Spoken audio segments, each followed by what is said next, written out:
कैसा हो अगर आप खुद से ही कुछ नए नए सेंटेंसेस बनाने लगे। कैसा हो अगर उन सेंटेंसेस की हेल्प से आप अपनी इंग्लिश इंप्रूव करने लगे। कैसा हो अगर आप अपनी डे टू डे लाइफ में इंग्लिश में बात करना शुरू कर दें। कितना मजा आएगा नहीं। Hi everyone, welcome back. Thank you so much for joining me. My name is Anjali और आज की इस वीडियो में मैं आपके लिए लेके आई हूँ कुछ सेंटेंस स्ट्रक्चर्स जिनकी हेल्प से, जिनको सीख के आप खुद से काफी सारे सेंटेंसेस बना सकते हैं। जी हाँ friends, so without any delay let's get into the video.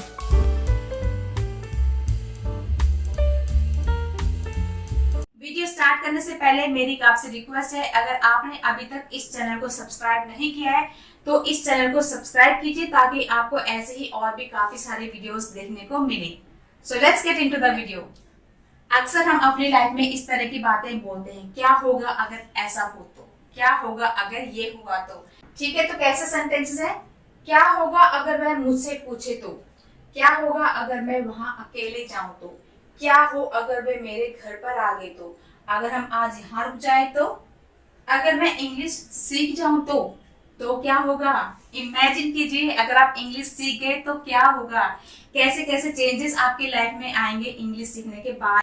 सो चलिए आगे देखते हैं। तो फ्रेंड्स, ऐसे सेंटेंसेस सीखने के लिए हमें चाहिए होगा एक सेंटेंस स्ट्रक्चर। तो सबसे पहले आप जान लीजिए कि इसको बनाने के लिए हमें क्या सेंटेंस स्ट्रक्चर को फॉलो करना पड़ेगा। ओके, तो हमें क्या फॉलो करना पड़ेगा? सबसे पहले हमने लिखना है व्हाट इफ। ठीक है, व्हाट इफ। उसके बाद हम करेंगे सब्जेक्ट, फिर करेंगे हम यूज वर्ब का, and after that other words. जो भी अदर वर्ड्स होंगे उसको हम फिर यूज करेंगे। ओके, तो चलिए एग्जांपल्स देके समझते हैं कि हमने इसको एक्चुअली यूज कैसे करना है। ओके, सो चलिए, अगर वह मुझसे पूछे तो। अब सेंटेंस में लिखा हुआ है कि अगर वह मुझसे पूछे तो, मतलब तो क्या होगा अगर वो मुझसे पूछे तो। ठीक है, तो हमने सबसे पहले क्या करना है? हमने सबसे पहले लिखना है व्हाट इफ। व्हाट इफ, उसके बाद क्या है? सब्जेक्ट। सब्जेक्ट क्या होता है? सब्जेक्ट वो होता है जो कोई काम कर रहा होता है। जैसे अभी अगर मैं बोलूंगी कि आई एम टीचिंग, तो काम कौन कर रहा है पढ़ाने का? मैं कर रही हूँ, तो आई इज सब्जेक्ट। ठीक है, तो यहाँ पे किसके बारे में बात हो रही है? अगर वह मुझसे पूछे तो किसकी बात हो रही? वह। अब वह को हम इंग्लिश में क्या बोलते हैं? ही। ठीक है, तो उसके बाद सब्जेक्ट हमें क्या लिखना है? ही। व्हाट इफ ही, उसके बाद वर्ब। वर्ब किसको बोलते हैं? एक्शन को। जो कोई काम हो रहा होता है उसे हम एक्शन कहते हैं, वर्ब कहते हैं। तो यहाँ पे क्या बात हो रही है? अगर वह मुझसे पूछे तो एक्शन क्या हो रहा है? वर्ब क्या है? पूछना। काम हो रहा है पूछने का, और पूछने को हम इंग्लिश में क्या कहते हैं? आस्क। Ask, ask. अब क्योंकि ये थर्ड पर्सन है, ही सिंगुलर है और थर्ड पर्सन है, इसलिए यहाँ पे हम एस लगाएंगे। अगर आपको यहाँ पर कंफ्यूजन है तो मेरी एक वीडियो मैं ऑलरेडी बना चुकी हूँ पर्सन्स पे, वो आप वीडियो देखेंगे तो आपको ये कॉन्सेप्ट क्लियर हो जाएगा। उसका लिंक मैं आपको डिस्क्रिप्शन बॉक्स में भी दे दूंगी। ओके, तो वहां से आप चेक कर सकते हैं। What if he asks. ठीक है, अब हमने ये दोनों फॉलो कर दिए। अब हमारे अदर वर्ड्स रहते हैं। अब ये कहते हैं कि अगर वह मुझसे पूछे तो, व्हाट इफ ही आस्क्स। अगर वो पूछे, किससे पूछ रहा है? मुझसे। मुझसे तो क्या बोलेंगे? Ask me. What if he asks me, क्या होगा अगर वो मुझसे पूछे तो। ठीक है, तो हमने क्या किया? ये सेंटेंस हमारा पूरा बन गया है। हमने क्या किया है? सिर्फ ये छोटे से सेंटेंस स्ट्रक्चर को फॉलो किया है। व्हाट इफ, सब्जेक्ट क्या है? ही, वर्ब क्या है?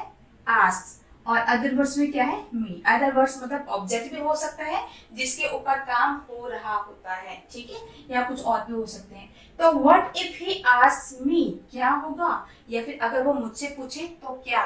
ओके, नेक्स्ट इज अगर मैं वहां अकेले जाऊं तो क्या होगा? अगर मैं वहां अकेले जाऊं तो क्या होगा? इसके लिए हमने क्या करना है? Same, it's not working. What if, अगर मैं वहां अकेले जाऊं तो, अगर मैं वहां अकेले जाऊं तो। ठीक है, तो व्हाट इफ मैंने लिख दिया। अब यहाँ पे सब्जेक्ट क्या है हमारा? किसके बारे में बात हो रही? मैं। अगर मैं वहां अकेले जाऊं तो, मैं, यहाँ पर एक्शन कौन कर रहा है? मैं कर रहा हूं, तो मैं के लिए हम क्या लिखेंगे? आई। सब्जेक्ट हमारा क्या है आई, उसके बाद क्या है वर्ब, मतलब एक्शन कौन सा हो रहा है, अगर मैं वहां अकेले जाऊं तो। अब देखो यहाँ पे काम क्या हो रहा है, यहाँ पर जाने की बात हो रही है। अगर मैं वहां अकेले जाऊं तो, ठीक है, तो जाने के लिए हम इंग्लिश में क्या बोलेंगे, गो। व्हाट इफ आई गो, उसके बाद हमने क्या करना है अदर वर्ड्स। तो अब पूरा सेंटेंस को समझते हैं एक बार। अगर मैं वहां अकेले जाऊं तो, मतलब मैं वहां अकेले जाऊं तो। अब हमारा ये वाला स्ट्रक्चर तो कंप्लीट हो गया है, अब हमें अदर वर्ड्स में लिखना है। तो हमने बोला है व्हाट इफ आई गो, कहाँ जाने के बारे में बात हो रही, वहां, there. What if I go there alone, अकेले जाऊं तो क्या होगा, ठीक है। What if I go there alone, अगर मैं वहां जाऊं तो क्या होगा। नेक्स्ट इज अगर वे मेरे घर पर आ गए तो, ठीक है, कैसे करेंगे बताओ, मुझे कमेंट्स में लिख के बताओ।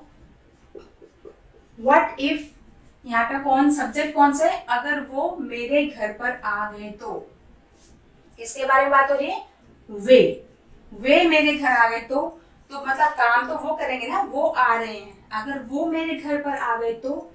अब यहाँ पर एक से ज्यादा लोगों के बारे में बात हो रही है, वे, तो वे के लिए हम इंग्लिश में क्या बोलते हैं, दे। अब हमने क्या लिखना है, वर्ब, मतलब एक्शन क्या हो रहा है, अगर वे मेरे घर पर आ गए तो, आ गए तो। अब आने के लिए क्या बोलते हैं, come. What if they come to my house, what if they come to my house, या माई होम, कुछ भी बोल सकते हैं, ठीक है। What if they come to my house, क्या होगा अगर वे मेरे घर पर आ गए तो। नेक्स्ट इज अगर हम आज यहीं रुक जाएं तो, अगर हम आज यहाँ रुक जाएं, सॉरी यहाँ, अगर हम आज यहीं रुक जाएं तो, अगर के लिए हम क्या करेंगे, व्हाट इफ हम, यहाँ पर क्या हमारा सब्जेक्ट क्या है, हम, यहाँ पे हमारी बात हो रही है, मतलब वी। व्हाट इफ वी, अब यहाँ पे क्या एक्शन क्या है, यहाँ पे रुकना, अगर हम आज यहीं रुक जाए तो, रुकने के बारे में बात हो रही है, तो रुकने के लिए क्या बोलते हैं, स्टे। एक स्टॉप भी होता है, लेकिन वो वाला स्टॉप यहाँ पे यूज नहीं होगा। यहाँ पर रहने के लिए बात हो रही है कि अगर हम आज यहीं रह जाए तो, अगर हम आज यहीं रुक जाए तो, ठीक है। तो रहने के बारे में बेसिकली बात हो रही है, तो हम यहाँ पे क्या करेंगे, स्टे, ठीक है। व्हाट इफ वी स्टे, अब अदर वर्ड्स क्या है, अगर हम आज यहाँ रुक जाए तो, यहाँ के लिए क्या बोलेंगे, हियर। और फिर बात हो रही है आज की, कि आज ये रुक जाए तो यहाँ पर कम करेंगे टुडे। सॉरी, यहाँ पे सब में क्वेश्चन मार्क आएगा, okay. What if we stay here today, क्या होगा अगर हम आज यहीं रुक जाएं तो। नेक्स्ट इज अगर मैं इंग्लिश सीख जाऊं तो, है ना, तो क्या सब लिखेंगे, व्हाट इफ, सब्जेक्ट कौन है, मैं, आई, ठीक है। उसके बाद वर्ब क्या है, एक्शन क्या हो रहा है, काम क्या हो रहा है, अगर मैं इंग्लिश सीख जाऊं तो, सीखने का काम हो रहा है, ठीक है। अगर मैं इंग्लिश सीख जाऊं तो सीखने के लिए क्या बोल देंगे, learn. What if I learn, अब क्या सीखने के बारे में बात हो रही है, इंग्लिश, तो अदर वर्ड्स में हम क्या लिखेंगे, English. What if I learn English, देखा आपने कितना इजी सेंटेंस स्ट्रक्चर है, कितना क्यूट सा सेंटेंस स्ट्रक्चर है। What if he asks me, क्या होगा अगर वो मुझसे पूछे तो। What if I go there alone, क्या होगा अगर मैं अकेले जाऊं तो। What if they come to my house, क्या होगा अगर वो मेरे घर पे आ गए तो। What if we stay here today, क्या होगा अगर आज हम यहीं रुक जाएं तो। What if I learn English, अगर मैं इंग्लिश सीख जाऊं तो क्या मुझे जॉब नहीं मिलेगी, मिलेगी, ठीक है। तो इस सेंस में ये सारे क्वेश्चंस आप बना सकते हैं, अगर ऐसा होगा तो क्या, ठीक है। तो अब इस सेंस में जब आपको कुछ क्वेश्चन बनाने हो तो आप खुद से बना सकते हैं, ठीक है। What if I sleep, what if I right, what if I read a book, क्या होगा अगर मैं एक बुक रीड करूं तो। अगर मैं टीवी देखूं तो what if I watch TV, ठीक है। तो इस तरीके से आप काफी सारे सेंटेंसेस खुद से बना सकते हैं। आप कमेंट्स बॉक्स में काफी सारे सेंटेंसेस खुद से बनाइए और मुझे बताइए कि आपको समझ में आया है या नहीं। Okay then friends, I hope आपको ये वीडियो पसंद आई होगी। आप ऐसे काफी सारे सेंटेंसेस खुद से बनाने की कोशिश कीजिए और उनकी प्रैक्टिस कीजिए, उनको अपनी डे टू डे लाइफ में यूज करिए ताकि आपकी प्रैक्टिस भी हो और आप सीख भी पाए। So that's all in this video friends, thank you so much for watching, see you the next video, take care, bye bye.